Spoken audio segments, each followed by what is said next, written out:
guys, welcome to LC's Garage, and today I'm super excited. It's actually like the night before Christmas.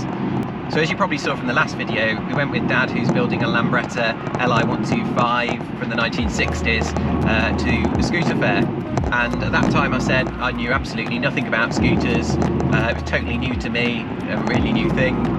Anyway, I decided they were kind of quite cool things, and I've spotted one on Facebook Marketplace, and I'm off to Leicester today to have a look at it with the potential to actually purchase it. So I could be competing with my dad in trying to get this done.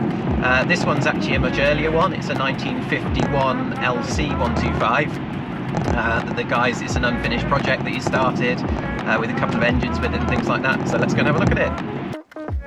So, question number one. Can you fit a whole Lambretta and two Lambretta engines inside a Tesla? Answer, yes you can, with lots of room to spare, although a little bit close to the roof up there. Second question, did I break my rule of never buying a vehicle in a box of bits?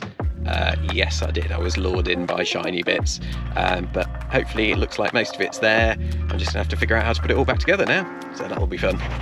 So here we are, all back in one piece and ready to start putting it together after I built the engine and the other bits and pieces.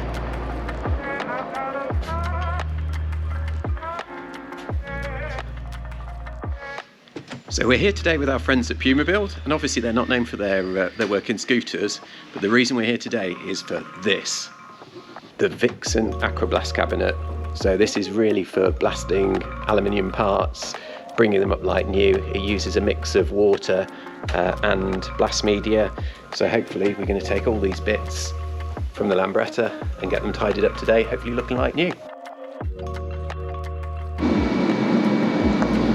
So there you have it, a bunch of factory fresh parts, looking like they just left Italy.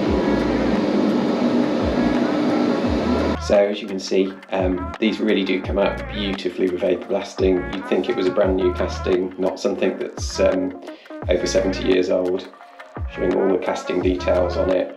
And the beauty of vapor blasting is it doesn't actually remove any material from the surface, only corrosion and dirt, so they come out perfectly. So there you go, that's the first video on the LC125. Hopefully a lot more to come. We've got a lot of bits to sort through and restore and put together. So if you like this, there'll be future episodes showing our progress, so please like and subscribe. And thanks for watching.